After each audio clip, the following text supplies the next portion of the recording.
প্রচণ্ড গরমে না আমার চুলের অবস্থা কিন্তু একদম খারাপ, একদমই রুক্ষ সূক্ষ্ম হয়ে গেছে, মনে হচ্ছে কোনো প্রাণ নেই। তো এর জন্য কিন্তু আজকে আমি তোমাদের সঙ্গে একটা সলিউশন শেয়ার করবো। হ্যালো এভরিওয়ান, আশা করি তোমার সবাই খুব খুব ভালো আছে, আর আমি কিন্তু খুব ভালো আছি।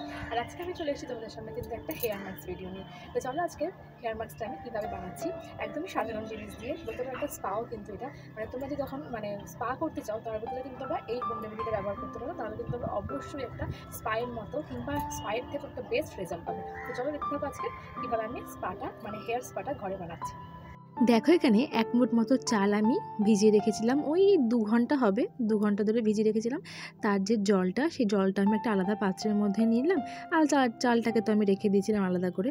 তো ওই জলটার মধ্যে আমি বেশ কিছুটা টক দই দিয়ে দিলাম, বলতে পারো 3-4 চামচ মতো। তোমরা তোমাদের চুলের মাপ অনুযায়ী দেবে যেমন লাগবে। তার মধ্যে দিলাম নারকেল তেল বেশ কিছুটা, আর দিয়ে দিলাম কিন্তু মধু 1 চামচ। তারপরে সব কিছু খুব ভালো করে ফেটিয়ে নেবো। আর হ্যাঁ, অবশ্যই কিন্তু এটা শুকনো চুলে মাখতে হবে, একদমই তেল দেওয়া চুলে কিন্তু ব্যবহার করা যাবে না। তো চলো মেখে নিই। দেখো আমি নিয়ে চলে এসেছি কিন্তু আমার আজকে যে স্পা করবো, তোমরা তো দেখতেই পেলে সেটা।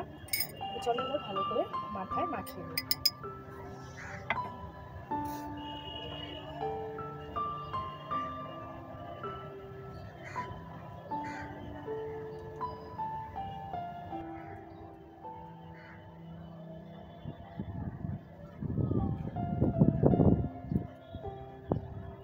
আর এই স্পায়ের মধ্যে মানে যেটা আমি বানিয়েছি আজকে স্পা করার জন্য, এর মধ্যে তেল দেওয়ার কারণে কিন্তু আমরা কিন্তু চুলে একদমই তেল দিই না। তো এই কারণে কিন্তু আমাদের মাথায় একটু চুলের যে তেলের দরকার, যে তেলের যে ঘাটতি, তো সেটা কিন্তু এখানে পূরণ হয়ে যাবে।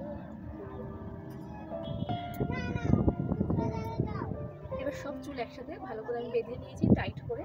এবার আমি এটাকে আধ ঘন্টা মতো সময় দেবো একটু শুকানোর জন্য। হালকা চুলটা যখন শুকিয়ে আসবে আমি কিন্তু ভালো করে শ্যাম্পু লাগিয়ে দেবো আর কন্ডিশনারটাও লাগিয়ে দেবো, তাতে করে আমার চুলটা কিন্তু অনেকটা বেশি সফট হয়ে যাবে।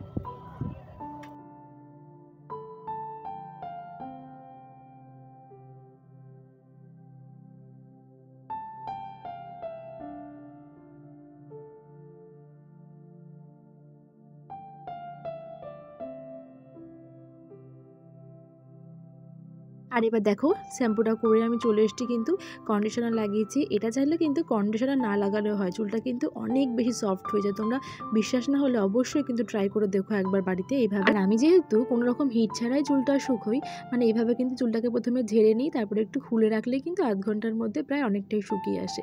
এইভাবে একটু ছেড়ে রাখি তো শুকিয়ে যায় কিন্তু। তো তোমরাও চেষ্টা করবে চুল ভালো রাখতে, সবসময় কিন্তু হিটটা একদমই ব্যবহার করবে না। যখন দেখবে খুব এমার্জেন্সি তখনই কিন্তু হিটটা ব্যবহার করবে, বা যে কোনো স্ট্রেট বা কার্লি খুব দরকার ছাড়া কিন্তু ব্যবহার করার দরকার নেই চুলে।